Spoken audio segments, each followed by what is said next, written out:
Hey guys, here's my weekly update on the 1/18 scale Space Jockey I'm working on.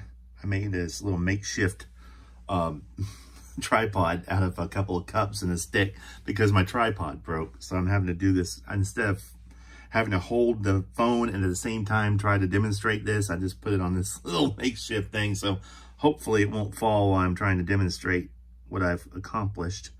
But I told you last time I was going to have to Dremel out an area for this centerpiece to go into, this centerpiece of tubing, and then insert this little, remember this piece right here that I sculpted.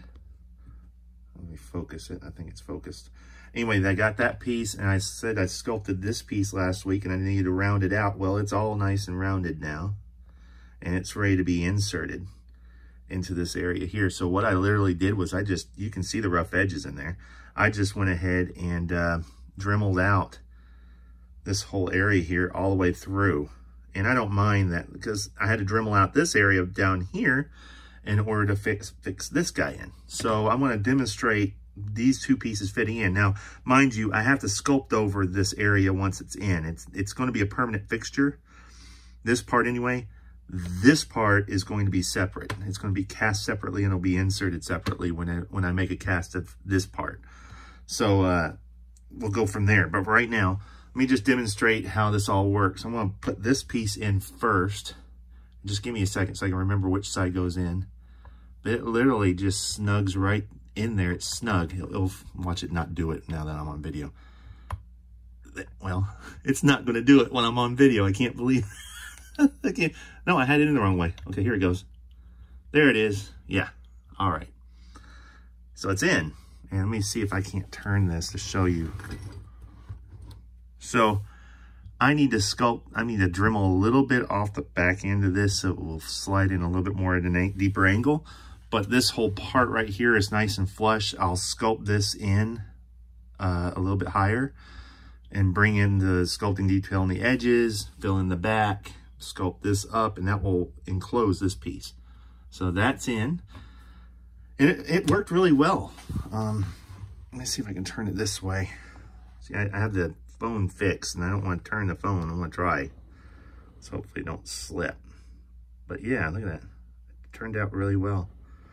So I got that part in. Don't fall. This thing is heavy, so I got to be careful. And I'll probably say that a million times when I'm giving these updates.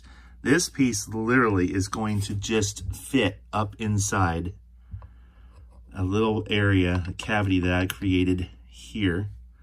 And remember, this is not finalized in terms of sculpt yet because I still have, and it doesn't fit snugly, it's going to be held by gravity a little bit because it's going to fall sort of forward. So it'll hold it in place temporarily. And it is usually straight. I've tried it a couple times before already, and it fits pretty good. But let me see if I can turn this. Oh, Lord. Come on there, dude. All right.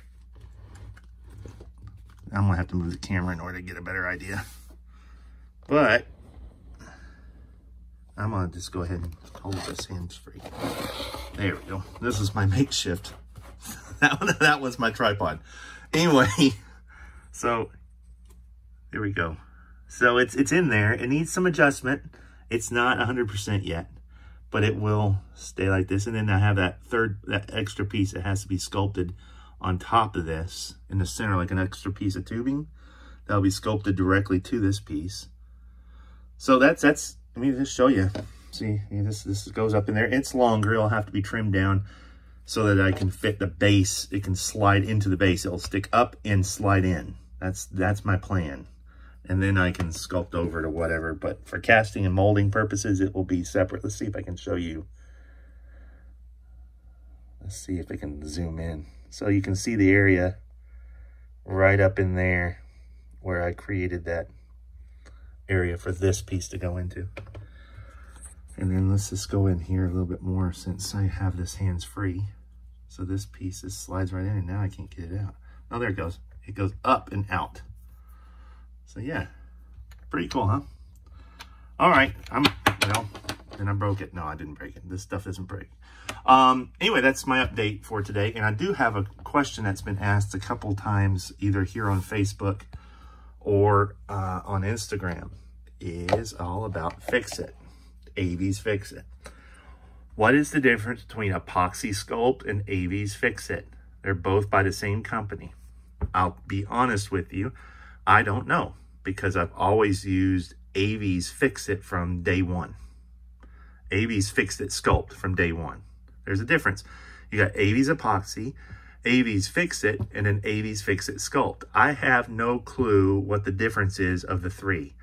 I'll tell you that Aves FIXIT Sculpt has always been reliable for me. It can be smooth. You can create grainy textures with it, but most of the time you can smooth it with water, make a slick surface. If you look here, there's some slick surfaces on all this, but most of it's all granulized because I want it to be looking like that with the texturizer and stuff. So yeah, I honestly, I can't tell you. So I apologize for not being able to tell you the difference, because I never had to do that. I never had to use any other brand other than Aves FIXIT Sculpt. And I'll be the first to tell you that it's a great product. If you're looking for something that's substantial, it's not forgiving. So if you screw up and you have to resculpt, it's like working with stone. You have to Dremel it all out, get a vacuum ready, get your masks on, and Dremel the heck out of it. And it takes a long time, and it is a pain in the ass. This right here, holy cow, dude. If you think about it, that's a lot of FIXIT to have to Dremel out from the surface deep. And that was a lot of powder. So there is some downsides to it. But the upside, come on, focus. The upside to it is that it's strong. It's like stone. And I tell you, for action figure sculpting, if you're sculpting over a frame, it's tricky because you do not want the articulation to fight with the sculpt material. You want them to be as separate as possible. So you want to clear those joints the best you can. I've figured out a way of doing it over the years, and I need to get back to some action figure sculpting to be able to demonstrate that. Or you can just, like my Alien Resurrection guy here, the newborn, just create the entire figure. You know, I'm creating the entire figure, and I'm gonna put the articulation in it afterwards. So that's all I have to say about FIXIT. I'm rambling on. I need to shut up. It's almost 8 minutes now. So anyway, that was my update, and I appreciate all the comments and likes and all that great stuff. And if you have any other questions, please let me know. I appreciate it. Thanks. Talk to you later. Bye.